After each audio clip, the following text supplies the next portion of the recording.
अच्छे लोगों की मृत्यु जल्दी क्यों हो जाती है? मित्रों, यह एक सवाल है कि अच्छे लोगों की मृत्यु जल्दी क्यों हो जाती है। अक्सर यह देखा जाता है कि अच्छे से और धर्म से चलने वाले लोगों की मृत्यु अक्सर जल्दी ही हो जाती है। शास्त्रों में तो बताया गया है कि कलयुग में लोगों की उम्र 30 साल ही रह जाएगी और कलयुग का अंत होते होते इंसान की औसतन उम्र 20 साल ही रह जाएगी। आपने यह भी सुना होगा कि भगवान अच्छे लोगों को जल्दी बुला लेते हैं। वीडियो में आगे बढ़ने से पहले हमारे YouTube चैनल जीवन ज्ञान संगम को लाइक सब्सक्राइब करें और कमेंट में जय श्री कृष्ण लिख दे। आपका कल्याण ही कल्याण होगा। मित्रों, धर्म कोई सा भी क्यों ना हो, हर किसी में यही बताया गया है कि जिसने इस धरती पर जन्म लिया है उसकी मृत्यु निश्चित है। और अगर बात सनातन धर्म की करें तो इसकी एक मान्यता के अनुसार बच्चे के जन्म की छठी रात ही ब्रह्मा जी उसकी किस्मत लिख देते हैं, जिसमें उसके आने वाले कल जैसे विवाह, पढ़ाई, नौकरी, यहाँ तक कि मृत्यु की तारीख तक शामिल होती है। कर्मों के कारण मृत्यु, यह निर्णय तो भगवान ही करते हैं कि किसकी उम्र कितनी है। आपने यह कहावत भी जरूर सुनी होगी कि जितनी चाबी भरी राम ने उतना चले खिलौना। दोस्तों, इस कहावत में साफ है कि किसकी मृत्यु कब होनी है यह तो भगवान ही तय करते हैं। वैसे तो अच्छे लोगों की मृत्यु जल्दी हो जाने के पीछे कई कारण हैं, लेकिन पहला कारण समझने के लिए आपको यह जानना होगा कि हम जो कुछ भी इस जन्म में करते हैं उसका जवाब हमें ऊपर यमराज को देना होता है। अगर उसके पाप का पलड़ा भारी होता है तो उसे नरक में यातनाएं काटनी पड़ती हैं, और अगर पुण्य का पलड़ा भारी हो तो उसे स्वर्ग का सुख मिलता है। और यही चक्र कई युगों तक चलता रहता है, जब तक उसे मोक्ष की प्राप्ति नहीं हो जाती। इस मृत्युलोक में हर कोई अपने किए की सजा ही भुगतने के लिए आता है। कोई आत्मा इंसान बनती है तो कोई जानवर के शरीर में प्रवेश करती है, ये उसके संचित कर्मों के आधार पर ही तय होता है। इसके अलावा उसे जन्म देने वाले माता पिता के संस्कार भी उसके अंदर आते हैं। इसके बाद वो जो कर्म करेगा उसके हिसाब से उसे पुण्यात्मा या फिर दुरात्मा कहा जाता है। अब यही पुण्य आपकी मृत्यु की तारीख को भी बदल देते हैं। जिस तरह से एक जज जेल में रहने वाले कैदी के व्यवहार को देख उसकी सजा कम कर देता है, ठीक उसी तरह भगवान भी देखते हैं कि इंसान मृत्युलोक में जाने के बाद अच्छे कर्म कर रहा है और उसे अपने किए की सजा मिल चुकी है। और जब उन्हें लगता है कि अब उसे मृत्युलोक में नहीं रहना चाहिए तब वो उसे बुला लेते हैं। भगवान के दंड विधान के अनुसार हर व्यक्ति को केवल उतना ही दंडित किया जाना चाहिए जितना उसके पाप किया है। अब क्योंकि अच्छे लोगों के पाप कर्म बुरे लोगों के पाप कर्मों की तुलना में अधिक होते हैं, इसलिए अच्छे लोग अपने पापों का फल जल्दी ही भुगत लेते हैं।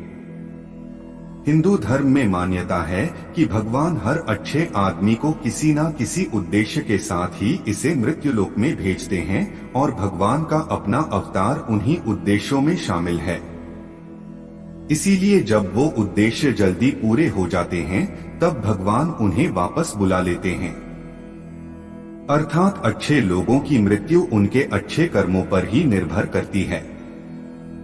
इसके अलावा आपको ये भी बता दूं कि जो लोग ये कहते हैं कि मरने के बाद इंसान खाली हाथ जाता है, उन्हें यह जान लेना चाहिए कि 3 चीजें ऐसी हैं जो मरने के बाद भी उसके साथ जाती हैं। एक है संचित कर्म, दूसरा है स्मृति और तीसरी है जागृति। इसीलिए आप अब किसी से ये मत कहना कि आप खाली हाथ आए थे और खाली हाथ जाएंगे। क्या आपने कभी एकांत में यह सोचा है कि आपको यह मानव जीवन क्यों मिला है? तो दोस्तों, महाभारत में युधिष्ठिर महाराज के एक प्रश्न के उत्तर में भीष्म पितामह ने कहा था कि मनुष्य से बढ़कर कोई भी जीव नहीं है। आपको यह जानकर आश्चर्य होगा कि 84 लाख योनियों के बाद हमें मनुष्य जीवन मिलता है और संसार के सभी प्राणियों में मनुष्य ही सबसे श्रेष्ठ है। मनुष्य जीवन का उद्देश्य इसकी वजह है मनुष्य में सत्य एवं असत्य का विवेक कराने वाली हमारी बुद्धि का होना। लेकिन इस धरती पर हम दुनियादारी के चक्र में कुछ इस तरह फंस जाते हैं कि हमारी बुद्धि सीमित दायरे में ही सिमटकर रह जाती है। हम सांसारिक सुखों को ही सब कुछ मानकर उसमें लिप्त रहने में ही अपना सौभाग्य और अपने जीवन की सफलता समझते हैं। यही गलती हम कर जाते हैं, क्योंकि इसके बावजूद कोई भी व्यक्ति यह दावा नहीं करता कि वह पूरी तरह से सुखी है।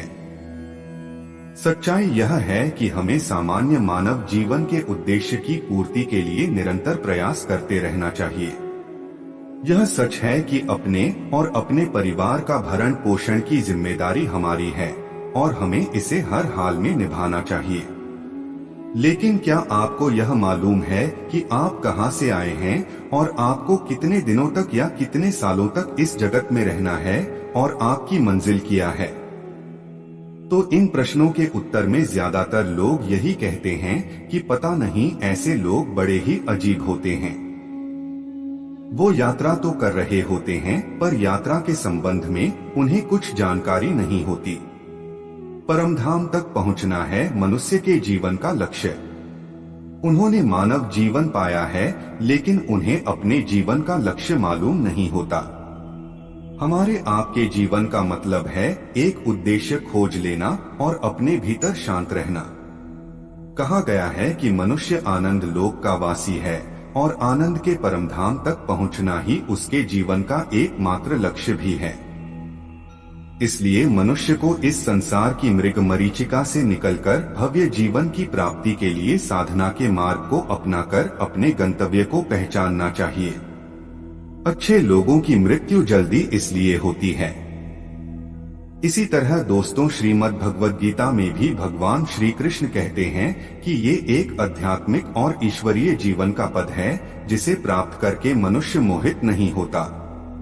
अगर कोई जीवन के अंतिम समय में भी इस तरह की स्थिति में हो तो वह भगवत धाम में प्रवेश कर जाता है। मनुष्य कृष्ण भावनामृत या दिव्य जीवन को एक क्षण में तुरंत प्राप्त कर सकता है और हो सकता है कि उसे लाखों जन्मों के बाद भी यह प्राप्त न हो। दोस्तों, यह तो सत्य को समझने और स्वीकार करने की बात है। भगवत गीता कहती है कि वास्तविक जीवन का शुभारंभ इस बौद्धिक जीवन के पूरे होने पर होता है। दोस्तों, इन सभी बातों से यह तो स्पष्ट होता है कि हम सभी एक निश्चित समय के लिए धरती लोक पर आते हैं और कुछ विशेष कर्मों को करने के लिए आते हैं। जब हमारे कर्म पूरे हो जाते हैं और इस जीवन के लक्ष्य प्राप्त हो जाते हैं तो प्रभु हमें परलोक में एक सहज जगह प्रदान करते हैं। भगवान कृष्ण और अन्य कहते हैं कि वास्तविक जीवन तब शुरू होता है जब यह भौतिक जीवन समाप्त हो जाता है। मित्रों, जो लोग सदाचारी होते हैं और जीवन में अच्छे कर्म किए होते हैं वे वास्तव में विशेष होते हैं। जब उनकी मृत्यु का समय निर्धारित हो तो दोस्तों उनको इस दुनिया को छोड़कर आगे की यात्रा जारी रखनी होती है। आज के लिए बस इतना ही। मिलते हैं न्यू वीडियो पर। जय हिंद, जय भारत।